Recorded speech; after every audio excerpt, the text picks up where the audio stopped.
Assalamualaikum warahmatullahi wabarakatuh. My name is Dato' Madam Haini, batch number 296854. So today, I am going to explain about the study on Johnson & Johnson, which is a pharmaceutical in the United States, on stock price volatility and its determinants. Let's begin with the background of Johnson & Johnson.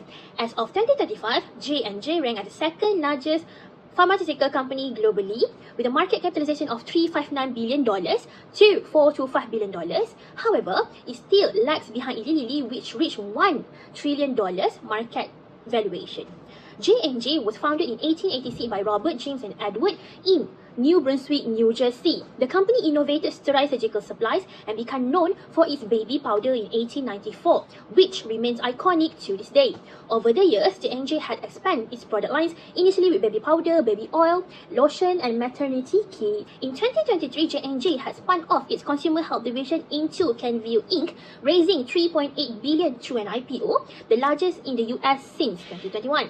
J&J revenue for 2024 is $85.2 billion, with $54.8 billion from pharmaceutical and $30.4 billion through medical devices. This strategy allowed the company focus on pharmaceutical innovation and advanced medical technology solutions. So let's look at the issues and problems faced by J&J. The first one is legal and financial issues. Over 19,000 lawsuits have been filed against J&J, primarily due to talcum powder with allegation that it contained asbestos, which is linked to ovarian cancer and mesothelioma. The second one is health risk and impact.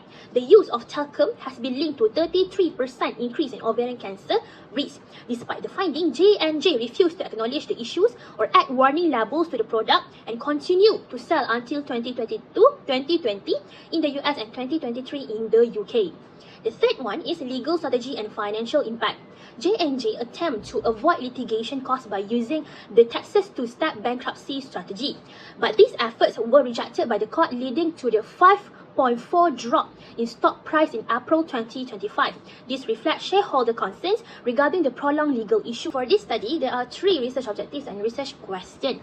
My dependent variable that I had chosen is stock price volatility. So the first research objective and question is the impact of firm-specific factors on stock price volatility. Second one is the impact of macroeconomics on stock price volatility. And the third one is the impact of firm-specific factors and macroeconomic on stock price volatility.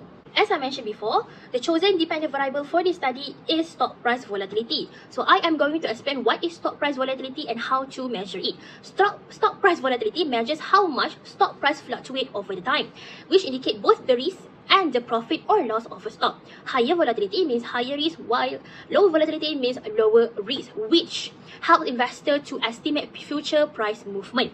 So how to measure stock price volatility? It is measured by standard deviation return and beta coefficient. This means it reflects how much stock price derived from its expected return.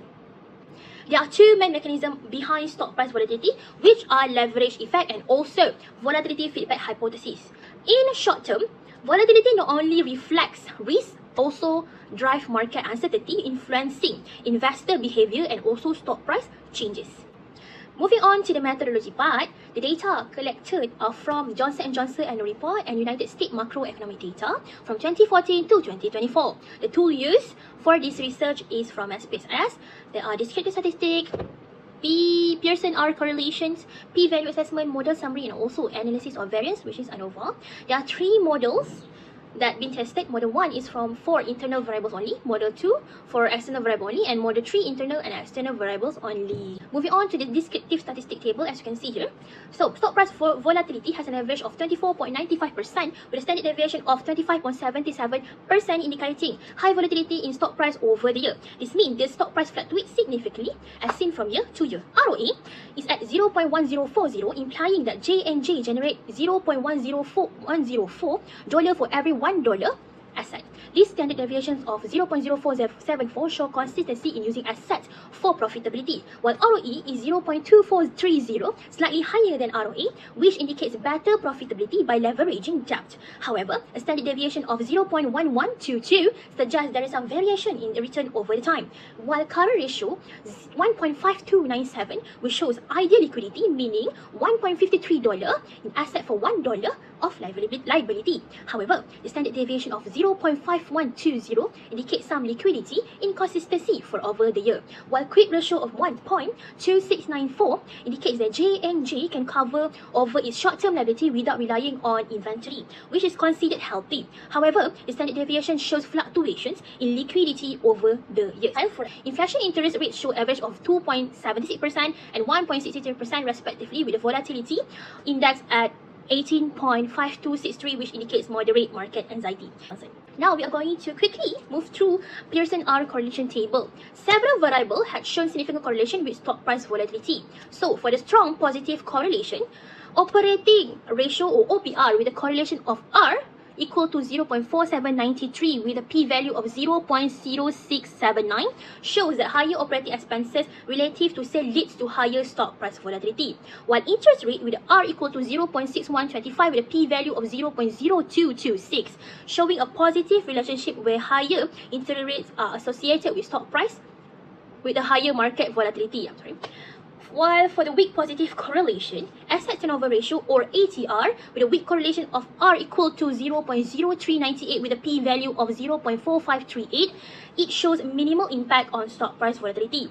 So, in summary, the operating ratio and interest rates have the strongest positive impact on volatility, while liquidity ratios and also operational profitability have the negative correlation, meaning they can help reduce the volatility. Moving on to the model summary, there are three models, Model 1, Model 2, and Model 3. As I mentioned before, Model 1 testing internal variable only, Model 2 testing external variable only, and Model 3 testing both internal and external variable only. So I'm going to explain the Model 1 first. The adjusted R-square of 0.116 or 11.6, meaning that internal factors like ROE, ROE, current ratios, operating ratios, and others can only explain about 11.6% of stock price volatility.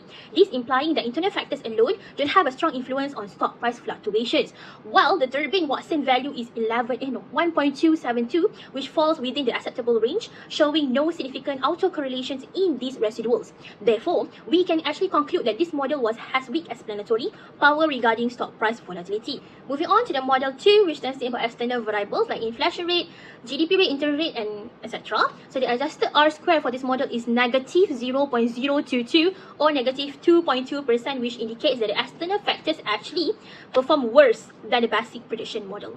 In fact, external factors alone fail to explain stock price volatility. However, the Durbin-Watson value is 2.457, which actually falls under the acceptable range, indicating no autocorrelation issues. Hence, this model also demonstrates poor explanatory ability for stock price volatility, emphasizing that external factors alone are insufficient to predict volatility. While for the last model, Model 3 testing both internal and external factors, the adjusted R-square for this model is 0.852 or 85.2%, in showing a significant improvement compared to both model before, Model 1 and Model 2. This means that we can consider both types of factors together can enable to explain 85.2% of the variance in stock price volatility, which is a strong result. The Durbin-Watson of 2.573, again within the acceptable range, indicating that no issues with autocorrelations. This combination of both internal and external factors improve the explanatory power and suggest that both types of factors combined offer the best explanation for stock price volatility. Moving on to the ANOVA table, there are three also, like before, Model 1, Model 2, and Model 3. So I'm going to start with Model 1, of course. The p-value is 0.402, which is greater than 0.10, indicating that internal factors like ROE, ROE, etc. do not significantly explain stock price volatility. The F value of 1.263 shows that the variability between group is similar to the variability within the group. This suggests that internal factors alone are not good predictors for stock price volatility. Therefore, we can conclude that internal factors cannot be the sole determination of volatility for Johnson & Johnson. Moving on to the ANOVA table, Model 2, external factors only. The p-value of 0.519, which is also above 0.10, meaning external factors do not significantly explain stock price volatility. The F value of 0.956 indicates that the variability between the group is not significantly larger than the variability within the group. Therefore, external factors alone also fail to explain stock price volatility of J&J, reinforcing that external factors by themselves cannot be used as reliable predictors. While for Model 3, testing both internal and external factors. The p-value of 0.278, again greater than 0.10, implying that even when combining both set of factors, they still do not significantly explain stock price volatility. However, the f-value of 7.399 is large, indicates that the variation explained by the predictor is significantly higher than the unexplained variation. This shows that while neither internal nor external factors alone can fully explain volatility, combining them that also does not improve the explanatory power, though it is limited due to the small sample size. Moving on to the coefficient table, same like before, there are 3 model tested, model 1, model 2 and model 3. I am going to explain model 1 first. The most significant variable here is the operational ratio, OPR, which has a high t-value of 2.1144, and p-value of 0.0881. This suggests that as operating ratio expense increase, stock price volatility also increase.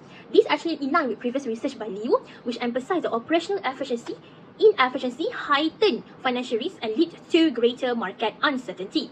Other variables like ACP, ETR shows a weaker result with their p-value above 0.05 threshold, indicating that they are not statistically significant in this model. For coefficient table model 2, we see that interest rate has the strongest correlation with stock price volatility, but the p-value is 0.113, which is still above the acceptable range for statistical significance. This suggests that while higher interest rate correlate with greater volatility, the impact is not statistically significant.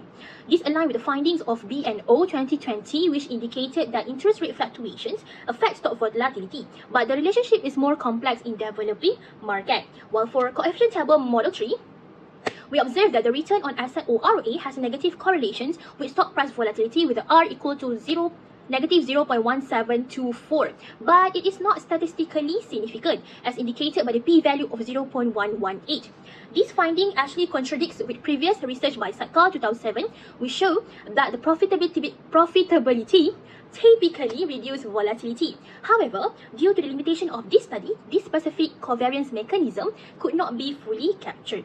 Now we are actually at the last part of the research, which is conclusion and also recommendation. For the conclusion, this study aimed to understand the factor influencing J&J stock price volatility over the period of 2014 to 2024.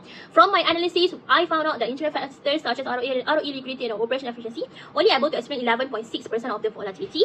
This suggests that internal factors alone cannot and aren't sufficient to fully explain stock price fluctuation. While on the other hand, external factors like inflation rate and GDP growth showed weak explanatory power with a correlation value of negative 0.222. However, when we combine both internal and external factors in model 3, we see that some huge improvement with 85.2% of the volatility explained. This shows that a more accurate understanding of stock price volatility, both internal and external factors, need to be considered together. Now we are moving on to the recommendation. First, for Johnson & Johnson itself, it is important for the company to improve its operational efficiency. This especially is critical in light of the litigation issue, as I mentioned before, the talcum powder issues it's facing, as they have significantly impacted on stock price volatility. Second, J&J should enhance its communication with the investors to make them understand that stock price volatility isn't driven solely by the profitability but also by macroeconomic factors. While for future research, it would be helpful to expand the analysis to multiple companies within a region to see how internal and external factors could impact stock price volatility across different businesses. It would also be interesting to explore whether the significance of this factor changes depending on the economic cycle. And that's all from me. Thank you for listening and have a nice day.